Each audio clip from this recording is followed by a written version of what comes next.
Hey everyone, apologize for the lengthy delay. We had to take a quick trip to Hawaii. My nephew actually plays for the University of Wyoming, and so they had their annual game out in Hawaii, and they wound up winning, which is kind of cool. So that was one of the main reasons. But we also spent some time diving, and one of the highlights was the manta ray dive that was they do nightly out there. This is what you see about 35 feet down. These manta rays are about 12 to 15 feet across in wingspan, and you're just right down in the mix of it. What they do is turn the lights on, and the krill come out, which is what the manta rays feed on, and you get a show for about 30-40 minutes, just like that. We also managed to make over to the Hawaii Volcanoes National Park, which was nothing short of amazing. This shot here is of the valley, of one of the areas, and that little line there is where a trail goes through. And then we got to go over and see the active volcano. The guy singing is at a local restaurant and does that every week. It was just amazing. So I thought I'd let you guys hear some of that. Anyway, so back to the videos, and I apologize that it's been so long since I've actually provided an update.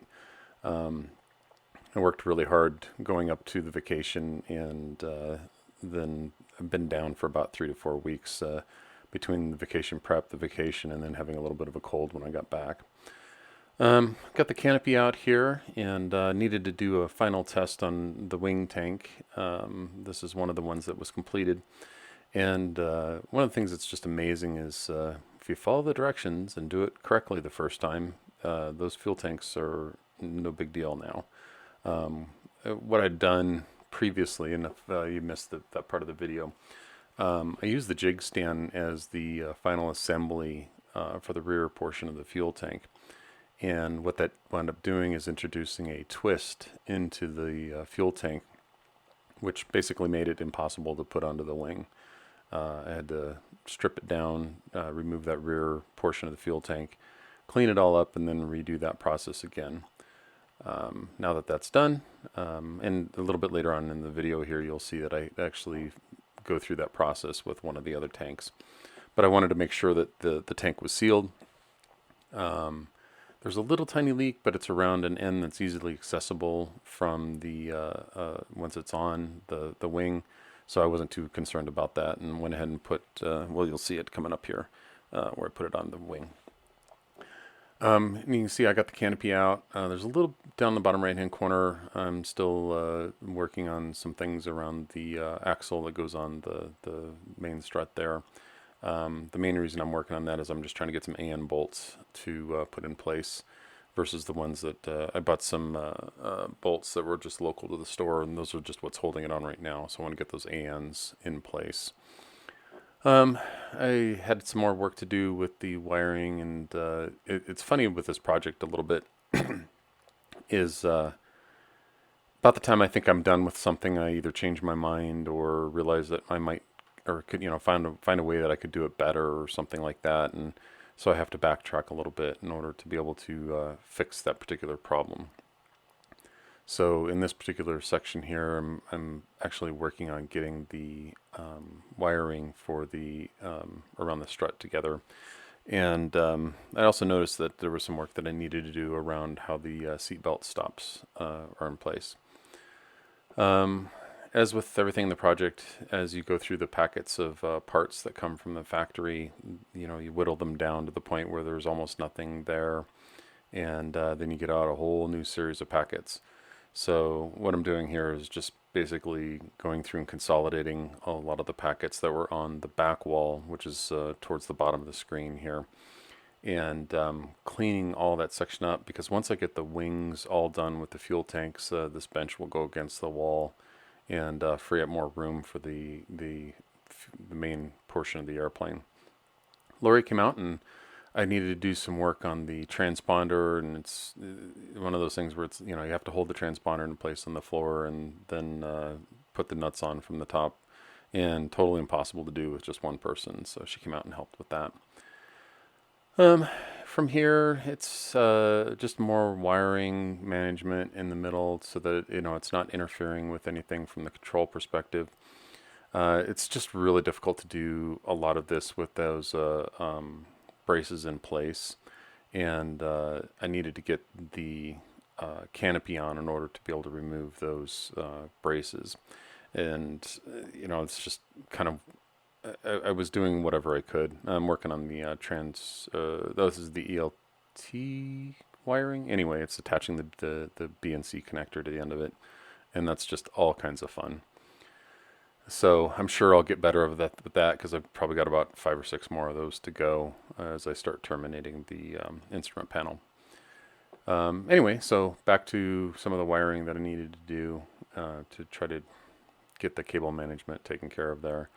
I'm not terribly thrilled with how the wiring design layout, I guess, is. I mean, Midwest does a really good job with their wire bundles and whatnot, but there's just not a really good path that's designed into the plane to pass those wirings from the front to the rear. So there's a bit of a judgment call, and I've talked to a couple of other builders to see how they did it, and finally just popped a hole in the floor of the luggage area there and passed those through. What I'm doing here is the static ports. I've got them mechanically fastened in there, and I wanted to have just another layer of redundancy. So what I wound up doing was taking the rivets that were holding them on off, and then using an epoxy, and then re-riveting them so that I've got both a chemical and a mechanical bonding to the fuselage. I really don't want to have problems with this because any problems that I would have after the build would basically require me removing that rear skin, and that's going to become problematic once it's painted because now you've got a problem because you spent all that money getting it painted. Anyway, so with that skin off, then that gives me some more room to do some more cable management, getting the headset connections, and then the GPS, and then the XM antenna squared away. So I then also decided to go ahead and put the tray in place for the parachute cables.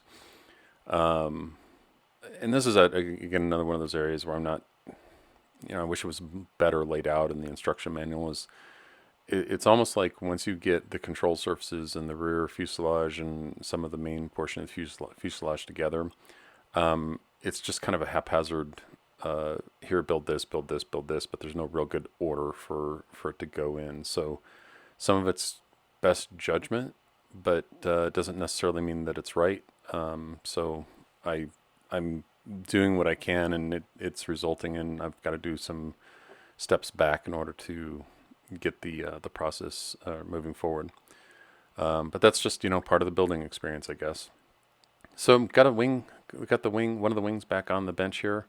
With the intention of getting the fuel tank now attached, and that's the section of the plans that is that I'm working on, the green section there. And I mean, after testing, it was sealed. Like I said, it had a little bit of a very very minor leak, but I'll address that at a later time. I mean, it's going to be nothing to get some Pro Seal in there and take care of that. Fuel tank just went straight on.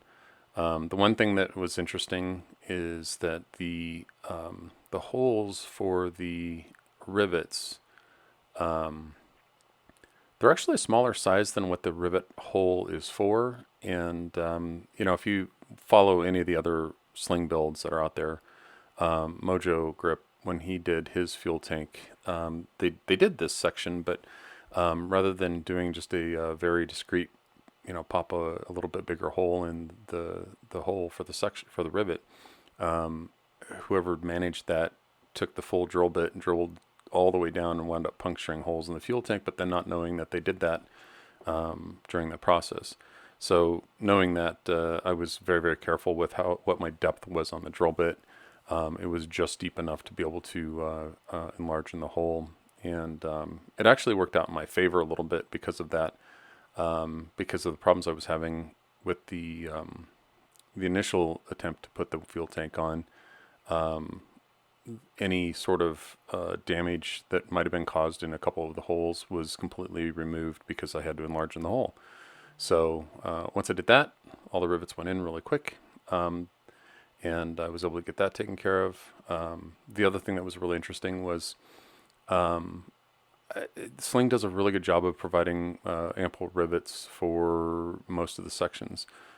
But for whatever reason, I just completely was significantly short for the root section of the fuel tank there where I'm working right now. I moved forward as much as I could, but I still required a couple of different deliveries from Sling, and shout out to Scott out in Torrance. I mean, he really busts his butt to get me taken care of in a timely fashion, and I'm very grateful for his efforts out there. You can put the rivets in going from underneath, but you're going up, and it's just a lot harder. So again, one of my neighbors helped come over and flip the wing. And at this stage of the game, the wing is definitely, no doubt about it, a two-person job. So he came over and helped me get it flipped, being mindful of the pitot tube there. And you can see how quick it, I mean, granted, the video's sped up, but it went very quickly. I don't think I spent more than maybe an hour putting the tank on at this point in time.